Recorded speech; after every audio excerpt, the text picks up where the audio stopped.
Hello students, कैसे हो आप सब? आई होप आप सभी अच्छे होंगे। तो बच्चों, आज हम लोग कोऑर्डिनेशन कंपाउंड्स के बारे में स्टडी करेंगे और कोऑर्डिनेशन कंपाउंड्स का ये पहला लेक्चर है और यहाँ से हम लोगों का कंटिन्यू आपका लेक्चर मिलेगा आपको। तो बच्चों, कोऑर्डिनेशन कंपाउंड्स काफ़ी बेहतरीन चैप्टर्स है और यहाँ से हमारे बोर्ड एग्जाम में क्वेश्चन आते हैं प्रति। तो ईच ईयर यहाँ से एग्जाम में क्वेश्चन पूछे जाते हैं और साथ साथ नीट और जेई में भी यहाँ से कितने बच्चों को क्वेश्चन पूछा गया है। तो आप अच्छे से इस चैप्टर्स को पढ़ें, है ना? और जहाँ प्रॉब्लम आती है, जहाँ दिक्कतें होती है, आप हमारे कमेंट बॉक्स में जाके भी कमेंट कर सकते हैं, ठीक है?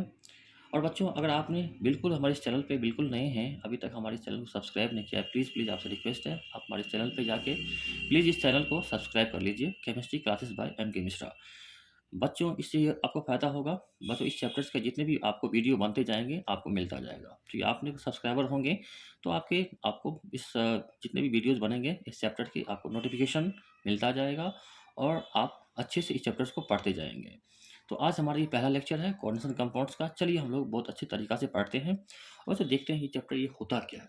तो बच्चों, कोऑर्डिनेशन कंपाउंड्स किसको कहते हैं? बच्चों, पहली बात देखेंगे, दीज आर बच्चों मॉलिक्यूलर कंपाउंड्स, है ना, which are form from the combination of two or more, बच्चों क्या लिखा हुआ है, सिंपल स्टेबल कंपाउंड्स। तो बच्चों, कॉन्स्टेंट कंपाउंड बच्चों जब भी बनता है, इसमें बच्चों दो या दो से क्या होते हैं, आपको स्टेबल कंपाउंड जब मिलता है तब जाके बच्चों क्या बनता है, कॉन्स्टेंट कंपाउंड। जब भी बनेगा कॉन्स्टेंट कंपाउंड तो ध्यान देना है, दो या दो से अधिक क्या होगा, स्टेबल कंपाउंड मिलेगा तो क्या मिलेगा, हमारा कॉन्स्टेंट कंपाउंड बनेगा। और जब बच्चों ये कंपाउंड बन जाता है तो इसे अपनी सॉलिड फेज में और ये लिक्विड फेज में अपनी बच्चों आइडेंटिटी को, पहचान को बरकरार रखता है। तो कॉन्स्टेंट कंपाउंड की सबसे बड़ी खासियत ध्यान देना है कि ये सॉलिड, जब ये इसका क्रिस्टल बनता है तो बच्चों ये सॉलिड फेज में और लिक्विड फेज में अपने आइडेंटिटी को खोता नहीं है, अपने आइडेंटिटी को बरकरार रखता है, मेंटेन रखता है। तो दो या दो से अधिक सिंपल स्टेबल कंपाउंड को जब मिलाएंगे तो क्या बन जाएगा, हमारा कोऑर्डिनेशन कंपाउंड बन जाएगा, ठीक है? और ये सॉलिड फेज में भी होगा और लिक्विड फेज में होगा तो अपनी पहचान को बरकरार रखेगा, ठीक है? तो बच्चों, हम एग्जाम्पल लेते हैं, आपको देखते हैं कि कोऑर्डिनेशन कंपाउंड किस टाइप का होता है, कैसे पहचानेंगे कि हमारा कंपाउंड आपका कैसा है, कोऑर्डिनेशन कंपाउंड कैसा होगा। तो बच्चों, अगर हम बात करेंगे, मेरे पास निकेल क्लोराइड है, ठीक है ना, NiCl2 है। बच्चों, प्लस लेते हैं अमोनिया के मॉलिक्यूल्स, ठीक है। अब बताएं कि दो हमारा क्या है, सिंपल स्टेबल कंपाउंड है। एक अमोनिया भी स्टेबल कंपाउंड होगा, एक निकेल क्लोराइड भी है, ये भी स्टेबल कंपाउंड है। अब दोनों कंपाउंड आपस में क्या करेंगे, है ना, कंबाइन करेंगे। दोनों स्टेबल कंपाउंड है, आपस में कंबाइन करेंगे। तो कंबाइन करेंगे तो एक क्या बनेगा बच्चों, एक कॉम्प्लेक्स कंपाउंड बनेगा। बच्चों, कॉम्प्लेक्स कंपाउंड को ही हम लोग आते हैं coordination compound. Coordination compound means क्या, कॉम्प्लेक्स कंपाउंड। और जब भी बच्चों को कोऑर्डिनेशन कंपाउंड बनेगा तो हम लोग स्टार्ट करेंगे एक लार्ज ब्रैकेट। इसकी सबसे बड़ी पहचान होती है, जब भी कॉम्प्लेक्स कंपाउंड लिखा जाता है या कोऑर्डिनेशन कंपाउंड लिखा जाता है बच्चों, हम लोग क्या यूज करेंगे, एक लार्ज ब्रैकेट यूज करेंगे और इसके अंदर हम लोग लेंगे निकल, ठीक है, ये निकल लेंगे और हमारे पास अमोनिया रहेंगे, ठीक है, NH3 है और कितने अमोनिया है, 6 मॉलिक्यूल अमोनिया का 6 रहेगा। फिर हम लोग लार्ज ब्रैकेट को बंद क्लोज करेंगे और यहाँ पे क्लोरीन बच्चों कितने हैं, 2 क्लोरीन, तो 2 क्लोरीन क्या होगा, बाहर हो जाएगा।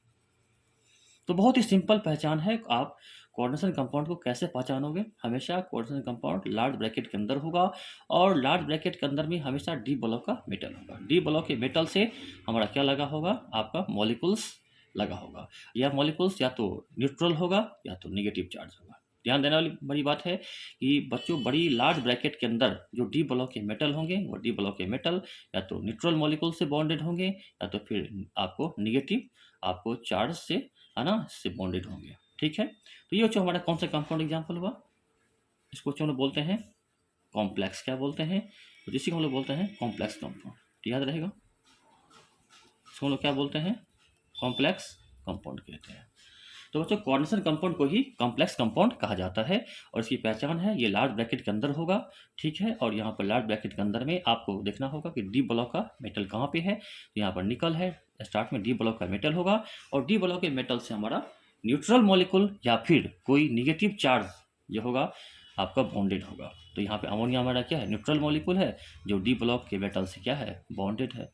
और कौन से बॉन्ड होगा, तो यहाँ पे कोऑर्डिनेशन बॉन्ड होगा। याद रखना है यहाँ पे कौन सा बॉन्ड होगा, तो कोऑर्डिनेट, क्योंकि जब भी हम लोग बात करेंगे कोऑर्डिनेशन कंपाउंड का तो हमेशा कोऑर्डिनेशन बॉन्ड ही बनता है बच्चों, ठीक है। चलिए, यहाँ तक आप समझ में आ गया होगा, आई थिंक दैट।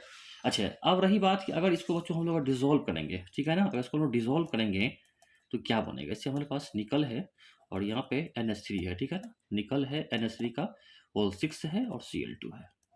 अगर इसको आप लिक्विड फेज में ले जाओगे, लिक्विड में रिजॉल्व करोगे तो ये सॉल्यूशन नहीं बनता है, ये घुलेगा नहीं, ये क्या होगा, आयोनाइज हो जाएगा। जैसे ही पानी में जाएगा बच्चों, ये क्या हो जाएगा, आयोनाइज हो जाएगा। तो आयोनाइज मतलब क्या, अब बतावें, यानी बच्चों ये हो जाएगा कि निकल, ठीक है बच्चों, NH3 का क्या हो जाएगा, NH3 का होल 6, और इसमें बच्चों क्या हो जाएगा, +2 चार्ज, क्योंकि निकल का वैलेंसी 2 होता है, और प्लस बन जाएगा बच्चों 2Cl हो जाएगा माइनस। तो यही पहचान है, ये कॉम्प्लेक्स कंपाउंड पानी में जाते ही ये क्या होते हैं, आयन में टूट जाते हैं, आयोनाइज हो जाते हैं, रिजॉल्व नहीं होते हैं, घुलते नहीं हैं। ध्यान देने की बात है कि यहाँ पे कोऑर्डिनेशन कंपाउंड या कॉम्प्लेक्स कंपाउंड वाटर में डिजोल्व नहीं होगा, ये क्या होगा, आयंस में जाके 2 पार्ट में टूट जाएगा। एक पार्ट जो बड़ी ब्रैकेट है, एक पार्ट वो बन जाएगा पॉजिटिव चार्ज, जो आपको बाहर वाले पार्ट्स हैं, मॉलिक्यूल्स हैं, वो अलग हो जाएंगे। तो 2 पार्ट में टूट जाएगा, ठीक है, एक पॉजिटिव पार्ट होगा, एक क्या हो जाएगा हमारा, निगेटिव पार्ट होगा, ठीक है। यहाँ तक आपने नोट कर लिया, नोट कर लिया,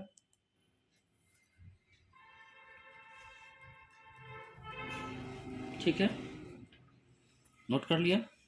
चलिए चलिए, अब चलो पर देखते हैं डबल सॉल्ट क्या होता है। डबल सॉल्ट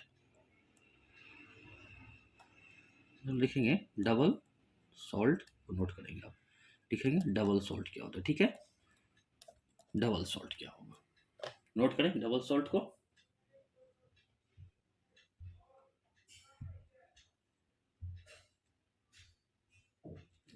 ठीक है, यहाँ समझ में आ गया, लिखेंगे कॉम्बिनेशन ऑफ, लिखेंगे कॉम्बिनेशन ऑफ, है ना, combination of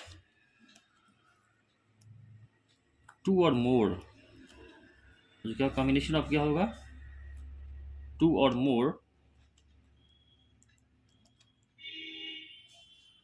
simple salt is called, क्या होगा बच्चों, इज कॉल्ड क्या होगा, है ना, डबल सॉल्ट कहलाएगा। तो बच्चों जब हम लोग 2 सिंपल सॉल्ट को कंबाइन करेंगे तो क्या बनेगा, डबल सॉल्ट बनेगा। बहुत सिंपल है, डबल सॉल्ट जब भी बनता है तो 2 सिंपल सॉल्ट को हम लोग मिलाते हैं, तो यहाँ से एक डबल सॉल्ट का फॉर्मेशन हो जाता है। अब सिंपल सॉल्ट क्या होगा, 2 सिंपल सॉल्ट कैसे पहचानेंगे, जैसे बात करें NaCl सिंपल सॉल्ट है, MgCl2 सिंपल सॉल्ट है, कैल्शियम क्लोराइड सिंपल सॉल्ट है। तो ऐसे ऐसे 2 सिंपल सॉल्ट को मिलाएंगे, 2 या 2 से अधिक सिंपल सॉल्ट होगा तो मेरे पास डबल सॉल्ट का फॉर्मेशन होगा। और एक बड़ी बात है कि जब भी बच्चों डबल सॉल्ट को हम लोग डिजोल्व करेंगे तो ये अपनी पहचान को खो देंगे, ये अपनी पहचान को बिल्कुल ही चेंज कर देंगे। तो आपको मैंने बताया था कि कोऑर्डिनेशन कंपाउंड में क्या होता है, ये अपनी आइडेंटिटी को बरकरार रखता है, चाहे सॉलिड फेज में हो चाहे लिक्विड फेज में हो। लेकिन डबल सॉल्ट होता क्या है कि ये अपनी आइडेंटिटी को बिल्कुल ही आपका जो है सो बदल देता है, खो देता है, इसमें परिवर्तन आ जाती है। तो लिखेंगे बच्चों, साफ साफ लिखेंगे कि दे लूज, है ना, लिखेंगे दे लूज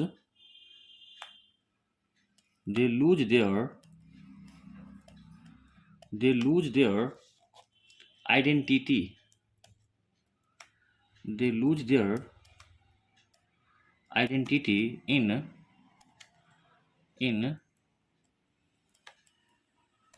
लिक्विड और सॉल्यूशन, और क्या होगा, सॉल्यूशन फेज। तो बच्चों डबल सॉल्ट लिक्विड और सॉल्यूशन फेज में अपना पहचान को क्या करेगा, लूज कर देगा, ठीक है। कॉम्प्लेक्स कंपाउंड लूज नहीं करता है, डबल सॉल्ट करते क्या है कि सॉल्यूशन फेज में अपने आइडेंटिटी को बिल्कुल ही लूज कर देते हैं। अब आपको मैं इसका एग्जांपल दिखाता हूँ, ठीक है। चलिए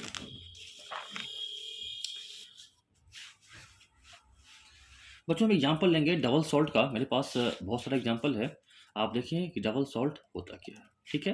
बच्चों अगर हम बात करें से मेरे पास बच्चों है FeSO4, है ना, इसका नाम बच्चों फेरस सल्फेट है।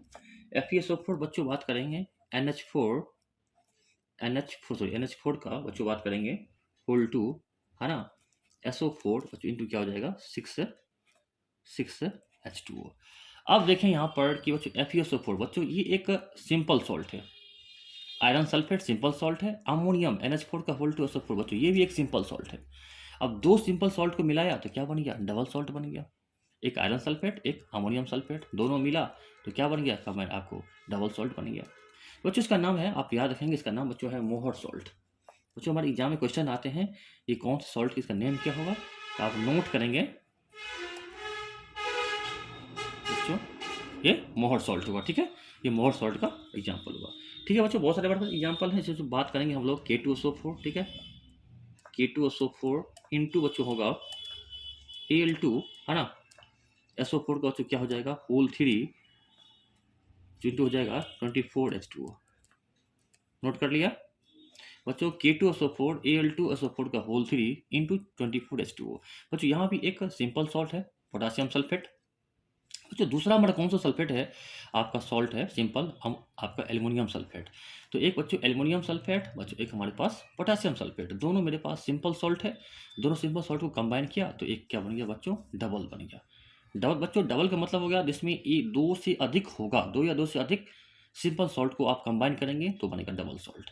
और डबल सॉल्ट अपनी आइडेंटिटी बिल्कुल ही आपको लूज कर देते हैं जब इसे हम लोग डिजोल्व करते हैं, या जब बच्चों इसको हम लोग आपको इसका सॉल्यूशन फिज बनाते हैं तो ये अपने आइडेंटिटी को लूज कर देते हैं।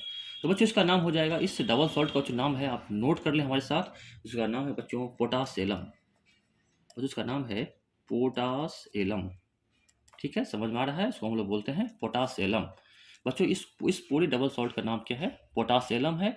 बच्चों पोटासेलम को ही कहा जाता है फिटकिरी, आप नोट करें बच्चों, पोटासेलम को ही बच्चों कहा जाता है फिटकिरी। ठीक है, याद रखेंगे, पोटासेलम के बच्चों को क्या बोलते हैं, फिटकिरी कहते हैं। कॉमन सेंस में, मतलब कॉमन लैंग्वेज में बहुत सारे आदमी जानते होंगे इसका नाम फिटकिरी भी है, और आप केमिकल नाम बात करेंगे तो ये पोटासेलम कहलाता है, याद रहेगा।